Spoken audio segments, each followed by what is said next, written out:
DKI Jakarta mulai menggelar uji coba kegiatan belajar mengajar secara tatap muka pada Rabu ini. Para siswa pun menyambut gembira karena bisa kembali bertemu teman-temannya. Sementara rasa was-was masih dirasakan orang tua. Mereka meminta pihak sekolah memastikan protokol kesehatan bisa diterapkan.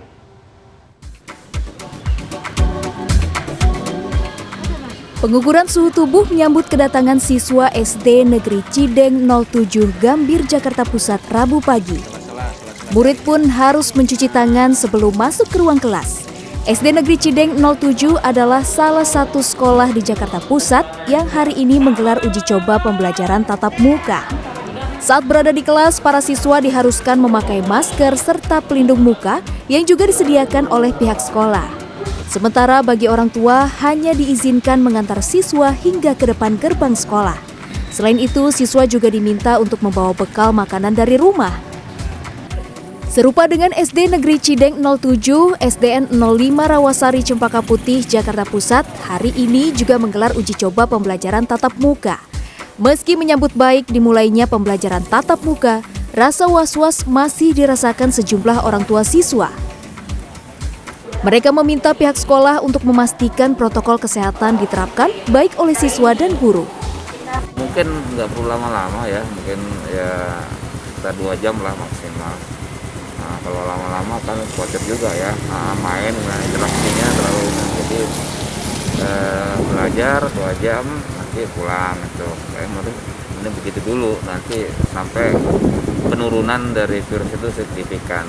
Khawatir sih pasti ada ya, cuma kita mikirnya buat kedepannya aja deh, daripada soalnya belajar di rumah tuh kurang ada kemajuannya buat anak-anak belajar.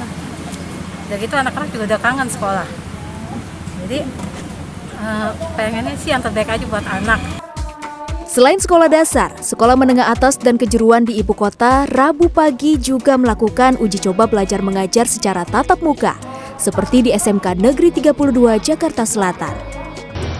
Seru sih, soalnya kalau misalkan di rumah kan nggak bisa nanya ya kalau yang nggak tahu. Jadi kalau di sekolah lebih efektif.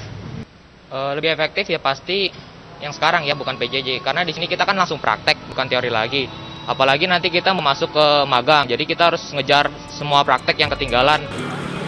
Meski sekolah tatap muka sudah mulai diuji coba, protokol kesehatan harus diterapkan. Tidak boleh ada setitik kelalaian karena urusannya dengan kesehatan. Ini yang perlu digarisbawahi. Orang tua memegang kuasa untuk mengizinkan anaknya mengikuti sekolah tatap muka. Satgas Penanganan COVID-19 mengingatkan, setiap kegiatan sekolah tatap muka selama pandemi harus dilakukan atas seizin dan disetujui orang tua murid. Jika orang tua tidak mengizinkan, pemerintah menyebut siswa bisa ikut belajar secara daring yang difasilitasi sekolah. Bagaimana jika ternyata ada kasus positif COVID-19 di sekolah? Jika ini terjadi, maka satuan pendidikan ditutup sementara. Sekolah akan disterilisasi dan Dinas Kesehatan akan melakukan tracing terhadap kontak erat kasus positif. Sekolah kembali dibuka apabila sudah dinyatakan aman oleh tim Satgas COVID-19. Selain itu, sekolah harus menyiapkan sarana pendukung protokol kesehatan yang ketat, mulai dari sarana cuci tangan, disinfektan, layout kelas, sarana pencegah kerumunan, serta jaminan kesehatan guru dan murid. Pemerintah pun mensyaratkan setiap guru dan tenaga pendidik yang melakukan uji coba belajar tatap muka sudah menerima vaksinasi COVID-19. Jumlah peserta didik yang ikut dalam belajar tatap muka maksimal 50% dari daya tampung per kelas dan pengaturan jarak 1,5 meter antar peserta didik. Selain itu, lama jam belajar di sekolah tak sama dengan jam sekolah normal. Durasi sekolah tatap muka hanya berlangsung 3 hingga 4 jam. Materi pembelajaran dibatasi dan hanya diajarkan materi-materi esensial. Kemendikbud menyediakan layanan pengaduan untuk menampung serta menindaklanjuti pelanggaran protokol kesehatan selama uji coba belajar tatap muka kali ini. Tim Liputan CNN Indonesia.